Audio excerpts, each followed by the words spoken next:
Welcome in. I'm WTO 11 Chief Meteorologist Chris Vickers. It is so great to have you along on this Friday night as we are live right now on WTO 11 Plus and on WTO 11 YouTube page. A couple big things are going to be happening. We've got a massive East Coast storm that is really just beginning to develop. I'm going to dive into the details of this storm system and also some severe cold that's going to be entering into much of the country. I'm going to show you how widespread it is. So one thing I'm watching very close, it's going to be this area of low pressure. And this area of low pressure, it's developing very quickly toward the panhandle of Florida, and this is going to develop into what's going to be a rapidly developing bomb cyclone, which simply means it is a pressure system or an atmospheric system, weather system, that drops 24 millibars in 24 hours or less, and that is called bombogenesis or rapid cyclogenesis. Kind of diving deep into the weeds, but we can do that here live on WTO 11 Plus and on our WTO 11 YouTube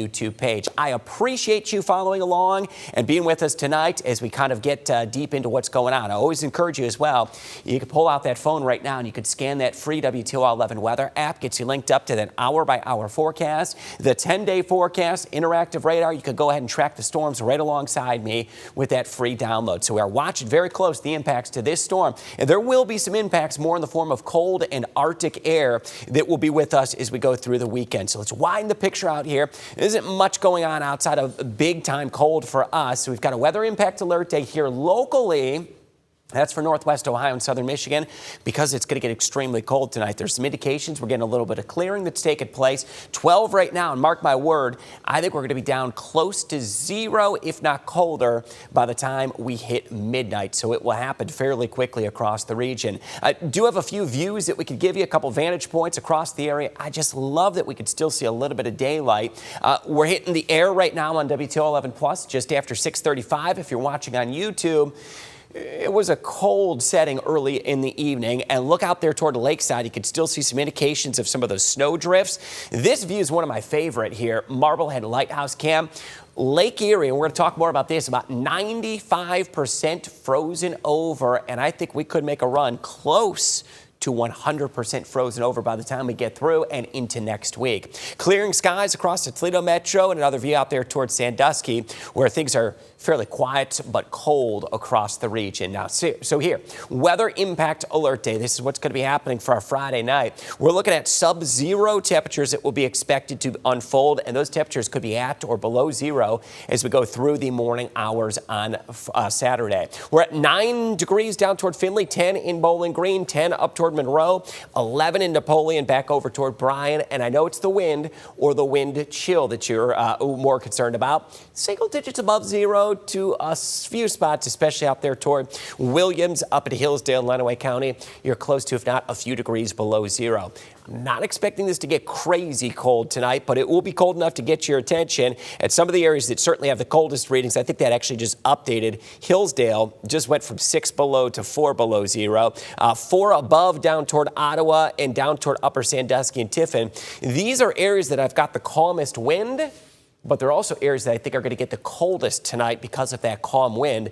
They could be dropping back into the single digits. All right, let me get deep into the details on this. This is where we could have a little bit of fun. I thought this was incredible. Very recently, we have now had Lake Erie ice coverage reported at 95.2% coverage. Now, if we factor in Lake Erie is 9,940 square miles, that percentage equates to about 9,400 square miles of ice that is developed on Lake Erie, and the majority of that has occurred just in the past 2 weeks. So we are about 95% ice covered. We've got some really thick ice out here toward the Lake Erie Islands, down into Sandusky Bay, parts of western Lake Erie, and then up into the northern fringe out there toward the northern edge of Lake Erie. So we've got a lot of ice out there. It's not going anywhere anytime soon. In fact, it's not just us. The entire Great Lakes region, if I widen this picture out, it's going to show you where we stand with current ice cover.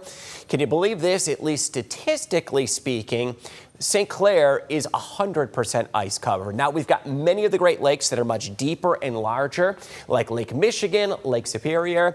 Lake Superior only 17% ice covered, but I think that's going to expand rapidly. In fact, could double through the course of the weekend. Same with Lake Michigan. We're going to see an uptick in that. Lake Huron, about 45% ice covered. Lake Erie, mentioned it, 95% ice covered. In Lake Ontario, it's a very deep lake, 19% ice covered. So some of the data we're watching very close. And again, Lake Erie, one of the shallowest of the Great Lakes, especially the Western Basin. That's one that freezes over much earlier and much quicker in the season. So I've got some beautiful images of what this looks like. Let me take a moment. I'm going to thank Greg Pfeiffer for sending this along. Some amazing photography of Lake Erie. This is what's called the broken glass type of situation. Now, if you think this is something that would be like moving or sloshing back and forth in the lake, no, this is actually frozen solid again. Is what happened. We've had some wind shifts on Lake Erie that initially pushed the ice off of Catawba Island. Then with the northeast wind, it came back, and then the Arctic front arrived, and it just froze those pieces of ice in place. So this out toward Catawba Island, where I've heard reports a lot of ice fishing is occurring right now out there toward Catawba Island. Sort of proof of it, this was actually earlier in the week, capturing a few of those ice fishermen making their way on out. And again, that broken glass appearance out there on the water of Lake Erie, indicating those large chunks. So look at that. That's probably about a 6-foot man right there standing on some of these ice chunks. And again, they're frozen again back in place. So don't think, oh my gosh, how are they actually standing on that? Always measure that ice thickness before you do head out. And one of the other great photos Greg sent me eventually got that shanty up, and I think ice fishing is going to be very popular this weekend and into early next week. So let's go over some safety. All right, if it's 2 inches or less, I want you to stay off the ice. Don't even think about it. Me, I would need much thicker than that 4-inch recommendation, but 4 inches or greater would be a recommended thickness. So we're looking right there, 4 inches to get out there. You can see the abominable snowman, indicating don't do it if it's not 4 inches or thick. Now, if you're thinking of taking snowmobiles and ATVs, it happens every year. Somebody takes one of these vehicles out on ice that isn't thick enough.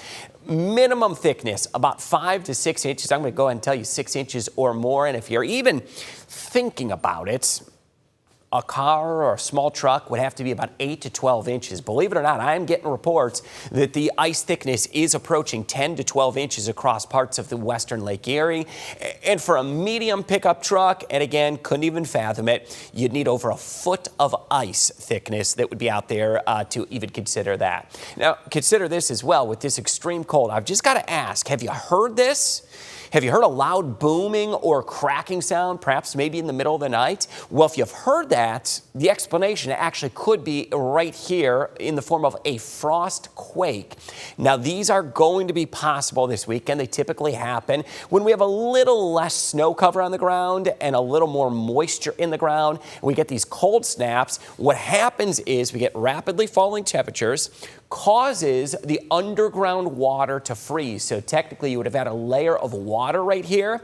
It gets cold enough below the soil that we actually get that area of water to freeze to ice. We know what happens when water freezes. It expands when it turns to ice. That ice expands, putting extra pressure on both the bedrock below and the soil above. That pressure actually builds up until it cracks, resulting in a loud boom or even maybe a minor shaking. Now, these are not dangerous. They're not harmful, and they don't cause any damage, but it could certainly be startling if you hear one this weekend. A frost quake is possible as we go into the upcoming weekend. Now, let's talk a little deeper about the weather data. So what are we looking at longer term trends? Now, you may hear a lot about this when we look at winter scenarios. The polar vortex. Now, we've had a few disruptions in the polar vortex already this year. What is the polar vortex first?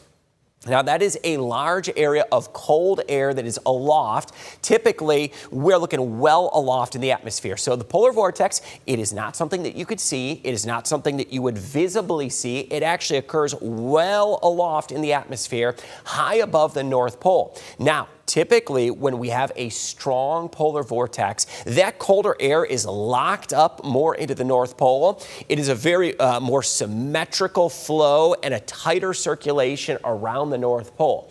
Now, when we get disruptions of that polar vortex, we see issues as far as winter weather. So a weaker polar vortex or disruption in that causes a weaker jet stream, which then allows, instead of that colder air being held up in the Arctic, it allows that colder air to spill down into North America, which typically and can result in some of the more severe outbreaks into the winter season. We've kind of been feeling this now from a polar vortex disruption that occurred a few weeks ago. And guess what? We're seeing some indications that we may get some more of these disruptions into early February, which would mean a few weeks later, perhaps mid to late February, we may be seeing the return of some very frigid cold weather. I know we've already felt it. We've had 8 days now. Count them. 8 days in Toledo where we haven't even reached 20 degrees. So where does that actually rank in historical perspective? About a dozen is our most recent record. Back in January of 2018, we had 12 straight days, 20 degrees or colder. We're going to add at least another to that on Saturday, so we're going to likely end up close to 9 days. Because here's the forecast for Saturday. It's going to be cold to start the day. I suspect we get close to zero right around or just after midnight, then actually rise into the single digits as we go through the morning. Highs eventually reach through the upper teens to near 20 degrees. From 17 on Saturday, we've got that weather impact alert out there for Saturday morning. 21 on Sunday, mid-20s as we get into Monday and Tuesday, and a few flurries. But overall, the weather is going to be fairly quiet as we get into early next week. So what do you need to know with our local weather impact alert day? Now through Saturday morning, we'll be able to lift that alert through Saturday after 8 a.m. as temperatures begin to warm. And really, to be honest, there's no concern about that. We don't need to be over dramatic about it. We're going to see lows near zero, and then eventually it's going to warm into the teens. It'll be a cold January day, warmer hats, gloves. I think you'll be just fine once we get beyond the coldest point of the day. Let's dive now a little bit more into that East Coast storm. All right, so how does our weather and what we're going to be feeling this weekend factor into the East Coast storm? So here's where that area of low pressure is developing across the panhandle of Florida. Eventually, as we get into Saturday, this is going to evolve into a major East Coast storm. So here it is, a significant bomb cyclone, which again is a system that's dropping very quickly in atmospheric pressure. It's going to be fueled and kept off the eastern seaboard by that Arctic high pressure that we are going to be feeling. That comes down into the Great Lakes region. That will keep any snow well south and east of us, but they're going to get walloped in parts of the Carolinas. In fact, they could get snow as far south as central and northern Florida late Saturday and into Sunday. A pretty incredible feat, even for this time of the year, due to this Arctic air mass that's coming in. But this is going to be a major East Coast storm.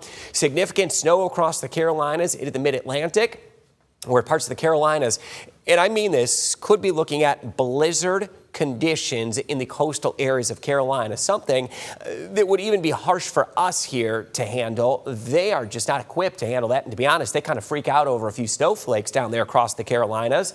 What are they going to do when we get 6, 7, 8, even up to 10 inches of snow and blizzard conditions? So we're going to watch this very close. We expect disruptions that will last even into early next week because they're going to see the Arctic blast that will make its way into the area through Sunday and into Monday with some of the coldest air, at least down into the Carolinas of the season, expected for them. Now, another thing that's going to whip up, I want to play this one out, waves. Now, this is going to be well off the Atlantic seaboard, but waves potentially could reach 25, 30, 35, even up to 40 feet because of these gusty winds that are going to be ripping off the eastern seaboard. Now, that's not going to be waves anywhere along the Atlantic seaboard. Excuse me. Those are going to be closer to about 10 to 20 feet across the Atlantic seaboard where storm warnings are in effect for significant winds that will be out there. We could have a little fun with this, right? When it's this cold, let's put the hour-by-hour forecast into motion. At least no mosquitoes are going to be out there, as it's going to be below 28 degrees. Nothing unusual for us, but all the way down to the Gulf Coast, Louisiana, all of Mississippi, Alabama, Georgia, even into Central Florida is going to be below 28 degrees. I think at least for the time being, it's going to keep those pesky little critters away. Have a little humor, I suppose, about the cold weather if we're going to be stuck in it for a bit longer. Tonight, mostly cloudy skies. Going to be very cold tonight. West wind's going to be 0 to 5 miles per hour. We're going to be 2 below zero, and I think that's going to occur near or just after midnight, and then we're actually going to rise a little bit in toward daybreak. So it may start the morning closer to about 5, 6, 7 degrees. We're going to see those temperatures 7 to 8 degrees through the morning hours, teens as we get into the afternoon. And it will overall be a mostly cloudy day, but a day that you'll be able to head outdoors without any extreme cold. All right, before we wrap things up, we'll dive into your 10-day forecast. I want to appreciate you for joining us here on our WTOL11 YouTube page. And always, maybe you've been following along all day here on WTOL11 Plus. Great way we can kind of dive deeper into the data. High of 17 degrees Saturday, weather impact alert day out there Saturday morning. 21 on Sunday, mid-20s into Monday. A chance to get a little bit of light snow on Monday. 20s will stick around Tuesday, Wednesday, and Thursday. Low to mid-20s. Then we'll have one day.